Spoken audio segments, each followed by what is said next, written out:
This is our objective for today, to change this dissimilar fraction to similar fractions. Okay, now let's have this one.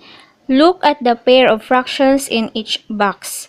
Okay, we're going to identify whether it is similar or dissimilar fractions. Number 1, we have 1/4 and 3/4. Number 2, 5/7 and 3/8.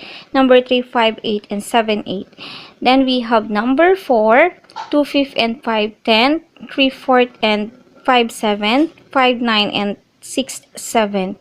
Okay, let's have number 1. Number 1 is similar.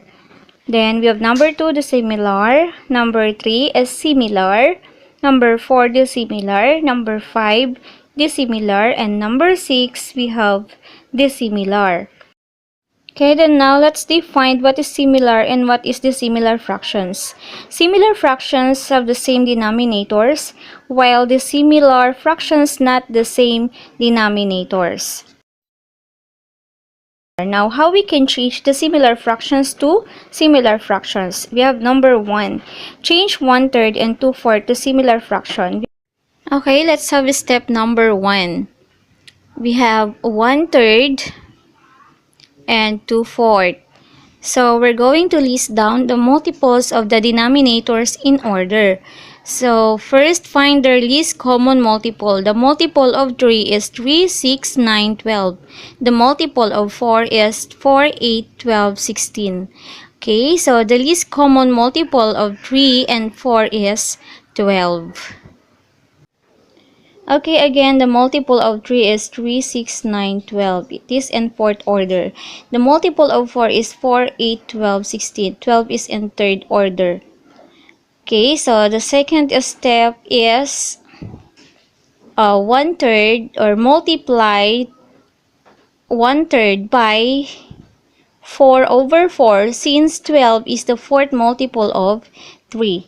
So therefore we have 1/3 times 4/4 equals 1 times 4 is 4, 3 times 4 is 12. Okay, now let's observe again the multiple of 4. We have 4, 8, 12. 12 is in third order. Okay, and now this is the third step. We have the second fraction which is 2/4. Then multiply 2/4 by 3/3 since 12 is the third multiple of 4. So we have 2/4 times 3/3 is equal to 6/12. Okay, so 1/3 and 2/4 when changed to similar fractions are 4/12 and 6/12. Okay, so let's have an example number 2. Change 1/2 and 3/4 to similar fractions. We have the step number 1, 1/2 and 3/4. The first step is to list down the multiples of the denominators in order. Then find their least common multiple. Okay, the multiple of 2 is 2, 4, 6. The multiple of 4 is 4, 8, 12. Therefore, the least common multiple of 2 and 4 is 4. Okay, and now let's observe the multiple of 2 and multiple of 4. In multiple of 2, 4 is in the second order. In multiple of 4, 4 is in the first order. So we have our step number 2. We have 1/2. We have to multiply 1/2 by 2/2 since 4 is the second multiple of 2.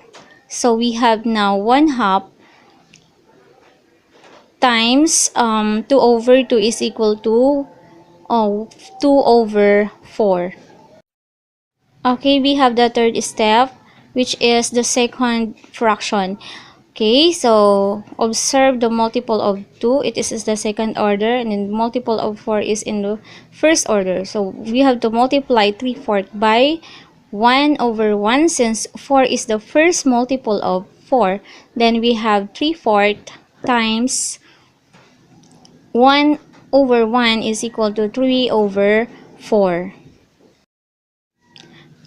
So 1/2 and 3/4 when changed to similar fractions are 2/4 and 3/4. Okay, now it's time for your home activity. You're going to change the following to similar fractions. We have number 1, number 2, 3, 4, and... Okay,